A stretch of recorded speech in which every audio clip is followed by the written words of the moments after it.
Ici, on ne joue pas à un quiz, mais on pose quand même beaucoup de questions. Jean-François Barry.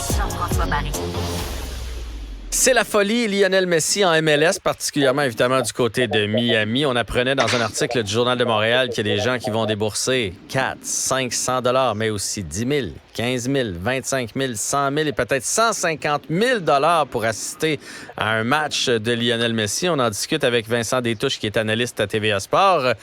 C'est quel engouement quand même, Vincent? Il fallait s'y attendre quelque part, mais oui, c'est un engouement qui est normal parce qu'on parle du meilleur joueur peut-être de l'histoire de ce sport. En tout cas, il y en a qui vont te le dire, c'est un débat éternel entre Messi, Ronaldo, voire d'autres, mais c'est le meilleur joueur peut-être encore en activité. C'est ça qui est incroyable, c'est qu'il y a déjà eu des très bons joueurs qui sont venus en MLS, mais il n'y en a jamais eu de la stature de Messi à ce stade-ci de leur carrière. Parce que Lionel Messi a gagné la Coupe du Monde en décembre dernier. Il a mené l'Argentine à la conquête de la Coupe du Monde il y a 6 mois, à peine plus de 6 mois. Et c'est très, voire fort probable qu'à l'automne prochain, il se voit décerner le Ballon d'Or, ce qui est le trophée individuel le plus prestigieux qu'on peut recevoir, qui couronne le meilleur joueur de soccer de la planète. Il va recevoir, moi j'en suis convaincu, le Ballon d'Or en tant que joueur de la MLS. Elle est là la différence. Des Thierry Henry sont venus, des Zlatan Ibrahimovic sont venus, des Didier Drogba sont venus, mais pas des Ballons d'Or et des champions du monde là, au moment même où ça arrive. Alors, c'est absolument incroyable et on vit de façon à une ère de consommation et des réseaux sociaux où peut-être qu'auparavant, Maradona, Pelé ou Zidane et compagnie, ça aurait fait aussi grand bruit. Mais voilà, c'est la génération des Messi, des Ronaldo et c'est ça que ça fait, un engouement démentiel. Ah, puis qu'on comprend. Je paierai pas 150 000, cela dit, mais on comprend très bien. Lorsqu'il va venir à Montréal, pas cette année, mais dans les prochaines années, il va avoir un engouement aussi. Il y a un partage des coûts dans la MLS quand on fait venir une super vedette comme ça. C'est un peu la ligue et chacune des équipes qui défraie. Est-ce que ça fait aussi en retour un partage des revenus? Est-ce que dans le fond, Montréal va retirer de ça, de la venue de Messi? D'une manière ou d'une autre, oui, parce que c'est une entité unique, la MLS. Fait que si la MLS profite de droits de diffusion qui sont plus élevés, de plus d'attention, de plus de ventes de billets, de n'importe quel revenu, c'est toute la MLS qui en profite. Et c'est vrai que là, on est dans un cas unique, parce que pour faire venir Messi, il a fallu être créatif et se retrousser les manches. Surtout que lorsque ça a été acté que Lionel Messi allait quitter le Paris Saint-Germain, il y en a plusieurs qui sont venus toquer à la porte.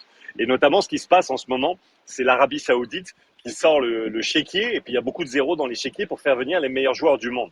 On a offert à Lionel Messi 1,6 milliard d'euros pour le convaincre de venir en Arabie Saoudite. Et même là, il a dit non, merci.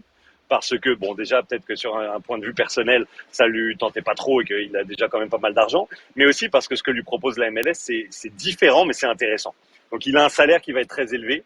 Il y a aussi il va recevoir un pourcentage sur les nouveaux abonnements à Apple. Apple, qui est le nouveau diffuseur exclusif de la MLS à travers le monde. Un pourcentage des nouveaux abonnements liés à sa venue, ça va venir dans sa poche. Un pourcentage de toutes les ventes de marchandises Adidas, ça va aller aussi dans sa poche. Donc on est très créatif. Et lorsqu'il prendra sa retraite ou qu'il partira de MLS, il pourra avoir un pourcentage d'actions, a priori de l'Inter Miami, sachant que la valeur de la franchise va être multipliée suite à sa venue. Donc c'est un très bon coup financier pour lui également et pas seulement pour la Ligue.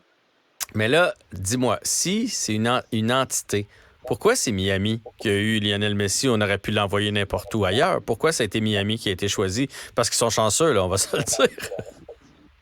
Parce que on a beau dire que c'est une entité unique, et c'est vrai qu'il y a eu des mécanismes où on n'autorisait pas les joueurs à choisir dans quel club ils voulaient aller.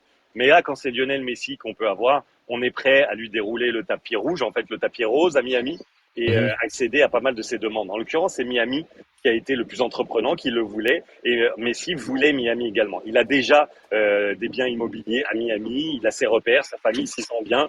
Il y a le propriétaire, l'un des propriétaires de l'Inter Miami, c'est David Beckham, évidemment que vous connaissez, l'anglais, l'ancien joueur. Il y a une relation qui est personnelle également. C'est pas mal plus facile peut-être d'aller jouer pour le club de David Beckham que pour le club de Joey Saputo, par exemple, si la relation existe déjà et qu'il y a un respect et qu'en plus c'est en Floride, à Miami, où il a déjà des biens immobiliers. Bref, c'est tous des petits pointillés et les gens qui étaient en place se sont assurés de tracer la ligne sur les pointillés. Et dis-moi, est-ce qu'il y a des chances qu'on le voit en uniforme vendredi? Parce que là, il s'est entraîné aujourd'hui pour la première fois avec ses coéquipiers, a été présenté à la foule dimanche ou lundi. Est-ce que vendredi pourrait être en uniforme pour le match? Ça me surprend, Jean-François, mais oui, il le sera. Il le sera parce qu'honnêtement, c'est rendu là, c'est une promesse qui a été faite par le propriétaire même, l'un des propriétaires de l'Inter Miami, Jorge Mas, et par tout le monde, la MLS, Apple, tout le monde a dit 21 juillet, ce sera les débuts de Lionel Messi dans la nouvelle compétition, en plus qu'on veut promouvoir du côté de la MLS et Apple, c'est la League's Cup. On fait une pause dans le calendrier de la MLS pour introduire une nouvelle compétition où les clubs de la MLS se battent avec les clubs de la Ligue mexicaine. Fait que c'est le coup de projecteur ultime sur cette première édition de cette compétition. Et on l'a tellement martelé que ce serait ces premières minutes qu'on peut pas rétro-pédaler. Fait que moi, je m'attends quand même à ce qu'on le voit dans un rôle minime. Parce que reste qu'il sort de 6 semaines de vacances. Il n'est pas prêt à jouer 90 minutes. Et la dernière des choses qu'on va vouloir, c'est que Lionel Messi se blesse d'entrée de jeu et que dans les prochaines semaines, il ne soit pas disponible. Parce que on parle en MLS de la tournée Messi. Il va être en tournée quelque part à travers l'Amérique du Nord.